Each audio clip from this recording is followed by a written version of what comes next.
আসসালামু আলাইকুম রহমতুল্লাহি ওবরকাতুহু। সম্মানিত দর্শক, আজকের এই ভিডিওতে ধানমন্ডির ৩২ নম্বর নিয়ে কথা বলবো। ৩২ নম্বর কোনো ইতিহাস নয়, কিংবা কিভাবে এই বাড়িটি হলো, এই বাড়িতে কারা থাকতেন, এ সমস্ত কিছু না বলে এখন ৩২ নম্বর যে অবস্থায় আছে, বাড়িটি ভেঙে ফেলা হয়েছে, ধ্বংসস্তূপ, এবং এই বাড়িটিকে অপমান করার জন্য সেখানে ময়লা এবং আবর্জনার যে স্তূপ তৈরি করা হয়েছে এবং সেখানে নানা রকম ফ্যান্টাসি করে বঙ্গবন্ধু এবং তার পরিবার এবং ৩২ নম্বর ইতিহাস, মহান মুক্তিযুদ্ধ সবগুলোকে ডাস্টবিনে নিক্ষেপ করার জন্য যে মাস্টার প্ল্যান হচ্ছে, আসলে সেটা কতটা সম্ভব এবং কতটা সফলতা পেয়েছে বা বিফলতা পেয়েছে, এই বিষয়গুলো নিয়ে আমি কথা বলবো। কিন্তু তার আগে আপনাদেরকে একটা জিনিস স্পষ্ট করতে চাই। বাংলাদেশের মানুষের যে রাজনীতির যে আবেগ, প্রেম এবং ভালোবাসা কিভাবে আসে, এই বিষয়গুলো যদি না বুঝেন তাহলে ৩২ নম্বরের যে ইতিহাস, সেই ইতিহাসটা আপনি কখনো অনুধাবন করতে পারবেন না। বোঝার চেষ্টা করুন, বাংলাদেশে ৩২ নম্বর রোড বা সড়ক, বঙ্গবন্ধুর বাড়ি, এইরকম একটা দ্বিতীয় যে প্লেস, এটা বাংলাদেশে আসলে ইতিপূর্বে কখনোই ঘটেনি। একটা সময় প্রায় কয়েকশো বছর ধরে ঢাকার নবাবদের কতগুলো ভবন ছিল, যেমন ঢাকার নবাব বাড়ি, তারপর আহসান মঞ্জিল যেটিকে বলা হয় সেটি, তারপর বঙ্গভবন, এটা একটা সময় যে বালাখানা ছিল এবং হিরাঝিল প্রাসাদ হিসেবে পরিচিত ছিল। এরপর ঢাকা বিশ্ববিদ্যালয়ের যে মধুর ক্যান্টিন, এখানে একটা বালাখানা ছিল। এরকম তো সেই দিক থেকে এই শহরে, এই দেশে, এই জনপথে হাজার হাজার জমিদার বাড়ি, হাজার হাজার রাজপ্রাসাদ, ইনক্লুডিং লালবাগ কেল্লা, বহু স্থাপনা এখনো পর্যন্ত আছে। সোনারগাঁয়ের লোকশিল্প জাদুঘর, যেটা একসময় ইশাখা রাজধানী ছিল। তার আগে বহু শত বছর সেই স্বাধীন বাংলার যে সুলতানি আমল, তখন সেই সুলতানি আমলে বেশ কয়েকটি রাজধানী গড়ে উঠেছিল। পুন্ড্রবর্ধন বগুড়ার, মহেস্থানগড়, চাঁপাইনবাবগঞ্জে সেই উত্তরবঙ্গে আলাউদ্দিন হোসেন শাহের যে হোসেন শাহী রাজবংশ, এবং ইলিয়াস শাহী রাজবংশ, এটা সোনারগাঁকে কেন্দ্র করে। কিন্তু কোনো একটি বিশেষ ভবন এভাবে বা একটি রাস্তা এভাবে ৩২ নম্বর এরকম নম্বর যুক্ত মানে কোনো কিছু হয়নি, ইতিপূর্বে কখনো হয়নি। এখন অনেকে হয়তো বলতে পারবেন যে তখন তো এরকম যুগ ছিল না, কিন্তু নম্বর ছিল সব সময়টাতে। যেমন লালকেল্লা প্রতিষ্ঠিত হয়ে আছে, আগ্রা ফোর্ট, তারপরে ধরুন কুতুব মিনার, এই জিনিসগুলোর সঙ্গে ইতিহাস, ঐতিহ্য, তাজমহল, ঠিক তদ্রূপ বাংলাদেশে এই ৩২ নম্বর নামটি, এর সঙ্গে কি রাস্তা, এর সঙ্গে কি ডাস্টবিন, এর সঙ্গে নাকি বাড়ি, ইট ডাজ নট মিন ৩২ নম্বর বলার সঙ্গে সঙ্গে কেমন যেন একটা নস্টালজিয়া চলে আসে। কারো কারো নিকট এটা আতঙ্কের বিষয় হয়ে যায়, কারো কারো নিকট প্রেম এবং ভালোবাসার বিষয় হয়ে যায়। এটা কেন?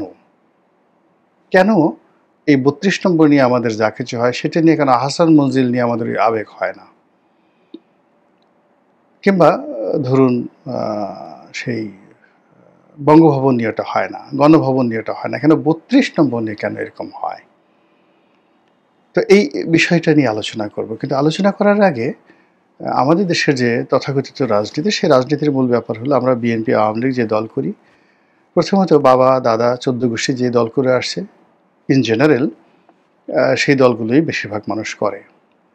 কলেজ বিশ্ববিদ্যালয়ে এসে অনেকে সিদ্ধান্ত পরিবর্তন করে যে সেইখানে যে ছাত্র সংগঠনটি শক্তিশালী, ওটার দ্বারা আকৃষ্ট হয়ে যায়। ফলে রাজশাহী বিশ্ববিদ্যালয়ে ভর্তি হয়ে অনেক আওয়ামী পরিবারের সন্তান ছাত্র শিবির দ্বারা আকৃষ্ট হয়েছে। আবার ছাত্র শিবির মানে জামাতের অনেক ছেলেমেয়ে, মানে জামাত করে এরকম পরিবারের ছেলেমেয়ে ঢাকা কলেজে ৮০-র দশকে এসে বা ঢাকা বিশ্ববিদ্যালয়ে ৮০-র দশকে এসে তারা ছাত্র দলে অন্তর্ভুক্ত হয়েছে। ইন জেনারেল এটা হলো হেরোইজমের ক্ষেত্রে, অর্থাৎ যেখানে যে দলটি খুব শক্তিশালী থাকে সেখানে জনমত সেই দলের পক্ষে চলে যায়। কিন্তু এর বাইরে কিছু ঘটনা ঘটে। যেমন ধরুন আমি যখন ঢাকা কলেজে ভর্তি হলাম তখন নেহরু বাবলুর যুগ। মানে নেহরু, সানাউল হক নেহরু, বাবলু, মানে তাদের কারণে ছাত্র দলের একটা রমরমা অবস্থা। তখন ছাত্রদল করা মানেই এখন শাহরুখ খান হওয়া যেরকম একটা মানুষের জন্য খুব একটা যাকে বলা হয় রোমাঞ্চের বিষয়। শাহরুখ খান হওয়া মানে একটা অ্যাডভেঞ্চারের বিষয়। ঠিক তদ্রূপ 1900 মানে সেই যে নেহরু বাবলুর যে জমানা, সেই জমানাতে ঢাকা বিশ্ববিদ্যালয় বা ঢাকা কলেজে ছাত্রদলের একজন নেতা হওয়া এটা ঠিক ওইরকমই একটা অ্যাডভেঞ্চারের বিষয় ছিল।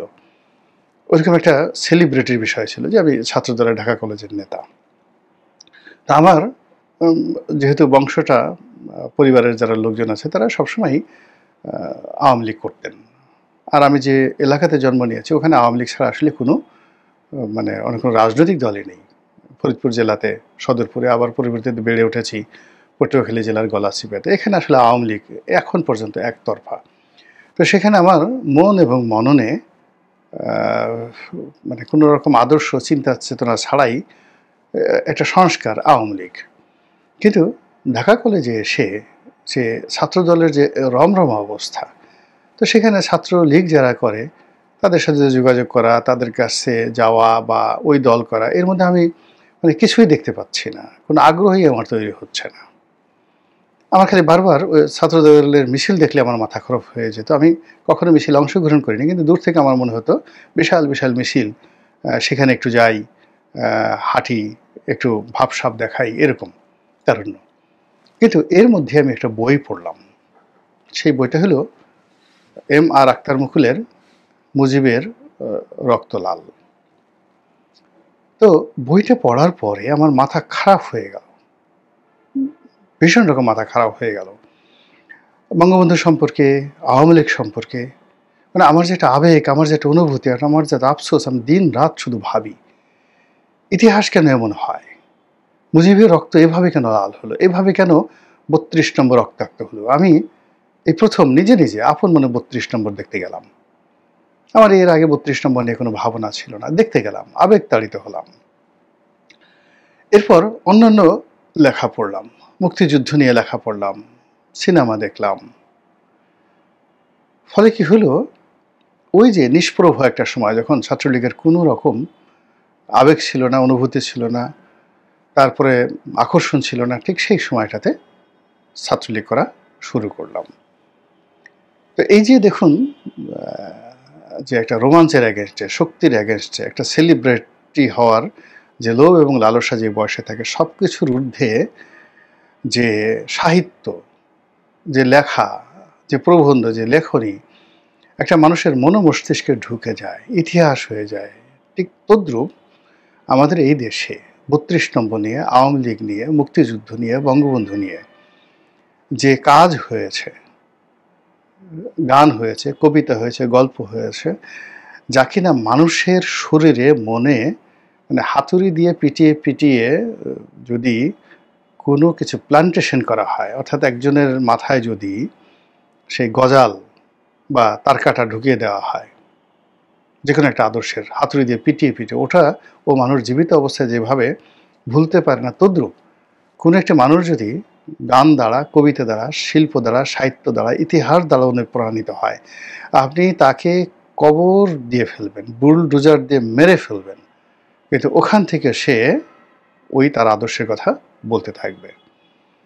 তো সেই দিক থেকে বাংলাদেশের 52 ভাষা আন্দোলন, আইয়ুব খান বিরোধী আন্দোলন, 62 শিক্ষা আন্দোলন, 69 গণ অভ্যুত্থান, 60-এর দশকের 6 দফা আন্দোলন, তারপর মহান মুক্তিযুদ্ধ, পরবর্তীতে বঙ্গবন্ধুর হত্যাকাণ্ড, সেই হত্যাকাণ্ড নিয়ে দেশি বিদেশি পত্রপত্রিকা এবং যে লেখা, সেই অ্যান্থনি মাস্কারেন হ্যান্সের যে লিগেসি অফ ব্লাড, এরকম সব অমর সাহিত্য, কবিতা লেখা হয়েছে, গল্প লেখা হয়েছে। ইমদাদুল হক মিলন লিখেছেন, আব্দুল গফফার চৌধুরী লিখেছেন, আরও অনেকে লিখেছেন। তো এই সকল অমর হুমায়ুন আহমেদ লিখেছেন। ফলে কি হলো, ৩২ নম্বরের ৩৩টি কারামত তৈরি হয়ে গেছে। এখন সেই যে ৩৩টি কারামত তৈরি হয়ে গেছে, ৩৩টি ফ্যাকরা তৈরি হয়ে গেছে, ৩৩টি ফ্যাসাদ তৈরি হয়ে গেছে। মানে কারামত হলো যারা ৩২কে ভালোবাসতেছে তাদের জন্য, আর ফেতনা এবং ফ্যাসাদ তৈরি হয়েছে যারা ৩২কে ঘৃণা করতে চায়। ৩২ এর বিরুদ্ধে ৩৩টি ব্যারিকেড তৈরি হয়ে গেছে। সেই ব্যারিকেড অতিক্রম করে সেই ভবন ভাঙা যায় না। এইবার ২০২৫ সনের ১৫ই আগস্টে যে ঘটনা ঘটল, এই বাড়ি পাহারা দেওয়ার জন্য এই বাড়িতে যে জনস্রোত রয়েছে, সেই জনস্রোত বন্ধ করার জন্য সমস্ত রাষ্ট্রশক্তি, রাজনৈতিক শক্তি একত্রে মিলে যা কিছু করলো, তাতে করে ৩২ নম্বরের যে ইতিহাস এবং ঐতিহ্য বেড়ে গেল। এখন ৩২কে নিয়ে যে সাহিত্য রয়েছে, যে কল্পনা রয়েছে, ৩২কে নিয়ে যে সংস্কৃতি রয়েছে, যে সুর রয়েছে, যে তাল রয়েছে, যে ইতিহাস রয়েছে, আপনি দেখুন ওই ৩২ নম্বরে একজন মানুষ বসবাস করতেন, বঙ্গবন্ধু শেখ মুজিবুর রহমান। তার একটা পরিবার আছে, একজন স্ত্রী ছিলেন, তার কয়েকজন শিশু সন্তান ছিলেন। খুব সাধারণ নাম, জামাল, কামাল, রাসেল, হাসিনা, রেহানা, আবহমান বাংলার একেবারে সাধারণ নাম। মাঠে ঘাটে হাসিনা, রেহানা, মাঠে ঘাটে কামাল, জামাল, মাঠে ঘাটে। মানে আমরা যে ছোটকালে গান শুনতাম, আমার জামাল সামাল, মানে এই জামাল সেই জামাল নয়, কিন্তু নামগুলোর সাথে কেমন যেন একটা মানে যাকে বলা হয় উন্মাদনা রয়েছে, মাদকতা রয়েছে, মাটির গন্ধ রয়েছে। তারপরে ওই যে ঘর, ওই ঘরটা প্রত্যেকটা রুম, বাথরুম, প্রত্যেকটা রান্নাঘর, প্রত্যেকটা ফার্নিচার এদেশের মানুষের মুখস্থ। এগুলোর চিত্র আঁকা হয়েছে, এগুলোর ছবি আঁকা হয়েছে, এগুলো নিয়ে গান রচনা করা হয়েছে, এগুলো নিয়ে চলচ্চিত্র তৈরি করা হয়েছে, এবং সেগুলো কোটি কোটি মানুষের হৃদয়ে, মন এবং মস্তিষ্কে গেড়ে গেছে। ওই ভবনে সামনে পুলিশ দায়িত্ব পালন করেছে, সেই পুলিশের ছবি আছে। ওই পুলিশকে ধরে নিয়ে একজন রাজপুরুষ লুঙ্গি পরে খাবার সময় তার মনে হলো যে তার পুলিশটি না খেয়ে আছে। তো সেই পুলিশটিকে সে নিজে দোতলা থেকে নেমে সেই পুলিশটিকে জোর করে ধরে নিয়ে নিজের টেবিলে একসাথে তাকে খাইয়েছে। আচ্ছা বলেন তো, সেই যে ছবিটা, সেই ছবি কি বিএনপি দেখাতে পারবে? জিয়াউর রহমানের সাথে কারো ছবি এরশাদ দেখাতে পারবে? জামাতের আমির গোলাম আজমের সঙ্গে এরকম একটি ছবি কেউ দেখাতে পারবে? আর এই ছবির যে আবেগ, সেটা কিভাবে আপনি তাড়াবেন বলেন তো? এখানে রাজনীতিবিদরা গেছেন, অবাক হয়ে ইতিহাস রচিত হয়ে গেছে। বঙ্গবন্ধুর সঙ্গে যারা মানে লড়াই করেছেন, সংগ্রাম করেছেন, বিরুদ্ধ মতে গেছেন, ধরেন লেখাপড়া যে তাকে বলা হয় সে সরওয়ার্দির বডিগার্ড, লেখাপড়া জানতো না, কিন্তু আবুল মুসর আহমদকে আপনি লেখাপড়া হীন একজন মানুষ বলতে পারবেন? সেখানে বঙ্গবন্ধু নামে পাগল ছিল বলেন তো? আচ্ছা, সালাউদ্দিন কাদের চৌধুরী, তাদের যে ব্লু ব্লাড, কিংবা ধরুন আকমল ইবনে ইউসুফ, কামাল ইবনে ইউসুফ, তাদের বাবা মোহন মিয়া, তাদেরকে আপনি কী বলবেন? ইত্তেফাকে অবজারভারের হামিদুর রহমান চৌধুরীকে আপনি কী বলবেন?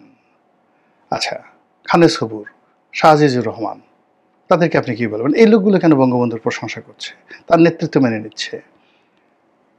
মানে ডক্টর কামালকে আপনি কী বলবেন বলেন তো? ডক্টর কামালকে যে ছ্যাঁচা দেওয়া হয়েছে আওয়ামী লীগের পক্ষ থেকে একাধিকবার, এবং সর্বশেষ 18-র নির্বাচনের সময় তাকে লাঞ্ছিত করা হয়েছে, মারধর করা হয়েছে, তাকে দল থেকে বের করে দেওয়া হয়েছে। শেখ হাসিনা তার সঙ্গে যে আচরণ করেছেন, তারপরে কেন বঙ্গবন্ধুর নাম শুনে তার শরীর কাঁপতে থাকে? কেন এই মানুষটি, সে তো মানে যদি জ্ঞান বলেন, গরিমা বলেন, শিক্ষা দীক্ষা বলেন, তাহলে এখনও পাক ভারত উপমহাদেশে ডক্টর কামাল, অধ্যাপক রেহমান সুবাহান, কবি সুফিয়া কামাল, কবি আল মাহমুদ, কবি শামসুর রহমান, আপনি কি এদের পর্যায়ে লোক পাবেন বলেন তো? এই লোকগুলো কেন বঙ্গবন্ধুর নামে পাগল হচ্ছে? তারা কি সবাই গোলাম মোল্লা রনি, পিনাকি বা এই যে আমরা যারা ইউটিউব করি আমাদের পর্যায়ের লোক? বলেন তো তারা কেন পাগলামো করছে? বঙ্গবন্ধুর সাথে বের হয়ে এসে যুদ্ধ করেছে আসম আব্দুর রব, শাহজাহান সিরাজ, তো তারা কেন বঙ্গবন্ধুর জন্য কান্নাকাটি করে? হাসানুল্লাহ কিনু কেন কাঁদে? তারা কেন বঙ্গবন্ধুর জন্য চোখের পানি ফেলে? বলেন। তারা তো যুদ্ধ করেছে বঙ্গবন্ধুর রেজিমের বিরুদ্ধে, তারা বঙ্গবন্ধুর মৃত্যু কামনা করেছে, কেন তারা এখন বঙ্গবন্ধুর জন্য কাঁদে?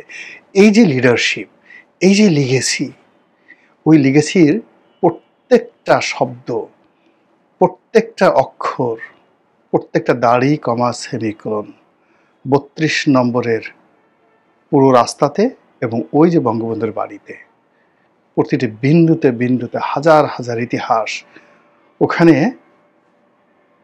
যাকে বলা হয় প্লান্টেশন বপন করা আছে। ওখান থেকে বাংলাদেশের ইতিহাস বের হয়, ওখান থেকে বাঙালির কান্না বের হয়, ওখান থেকে বাঙালির হাসি বের হয়। ফলে ওটা বুলডোজার দিয়ে যারা যাকে বলা হয় ধ্বংস করার চেষ্টা করেছেন, এটা হবে না, বরং এটা বুমেরাং হয়েছে। এখন তো শোনা যাচ্ছে যারা এই বাড়ি ভাঙার সাথে জড়িত এরা অনেক অসুস্থ হয়ে গেছে, এদের অনেকের কপালে যাকে বলা হয় গজব নাজিল হয়েছে, অনেকের একেবারে নিশ্চিত সৌভাগ্য তাদের পায়ের কাছে যেটা চলে এসেছিল সেই সৌভাগ্য একেবারে তাদের কপাল থেকে চলে গিয়ে এখন তারা গজবের মধ্যে আপর্তিত হয়েছে। অনেক লোক, অনেকের চেহারা সুরত নষ্ট হয়ে গেছে, চেহারার ভিতরে শয়তানি, মানে যাকে বলে দেখলি মনে হয় এটা একটা ইবলিস, নিন্দিত ফেরাউনের একটা চেহারা সুরতের মধ্যে একটা ফেরাউনি ফেরাউনি ভাব চলে আসছে। এই ৩২ নম্বরে ২০২৪ সনে যে ঘটনা ঘটছে তার প্রেক্ষিতে।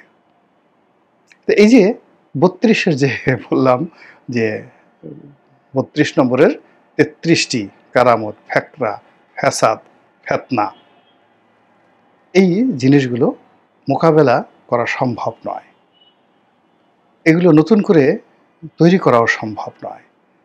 ইতিহাসের ধারাবাহিকতায় যেভাবে এগুলো তৈরি হয় ঠিক সেইভাবে আপনি চিন্তা করেন একটা মনুমেন্ট, সেই মনুমেন্ট এমনি এমনি হয় না, সেই মনুমেন্টের পিছনে ভীষণ রকম ইতিহাস লাগে, ভীষণ রকম ঐতিহ্য লাগে, মানুষের প্রেম লাগে, ভালোবাসা লাগে, দোয়া লাগে।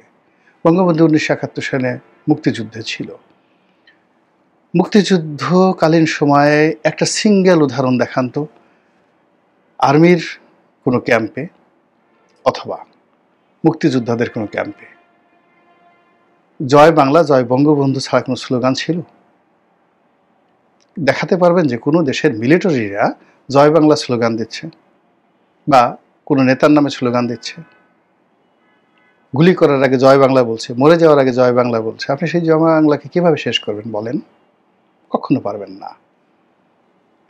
তো এই যে একটা ইতিহাস, সেই ইতিহাস একটা দেশের জন্য, একটা কালের জন্য, সময়ের জন্য একবারই রচিত হয়, বারবার রচিত হয় না।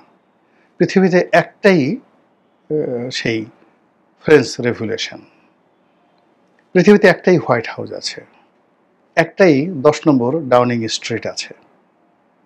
এর বাইরে ১০ নম্বর আর হয়নি। ১০ নম্বর হাজার হাজার ১০ আছে, crore crore, billion billion, trillion trillion ১০ আছে, কিন্তু ১০ নম্বর ডাউনিং স্ট্রিট একটাই আছে। তো সেই দিক থেকে এই বাংলায়, শুধু এই বাংলা নয়, বাংলা, বিহার, উড়িষ্যায় ৩২ নম্বর একটাই আছে। ফলে এই ৩২ নম্বর নিয়ে যা কিছু তেলেসমাতি হচ্ছে এটা শেষ হবে না, বরং বাড়তে থাকবে। মহান আল্লাহ আমাদের সবাইকে হেদায়েত দান করুন এবং হেফাজত করুন। আসসালামু আলাইকুম ওয়া রাহমাতুল্লাহি ওয়া বারাকাতুহু।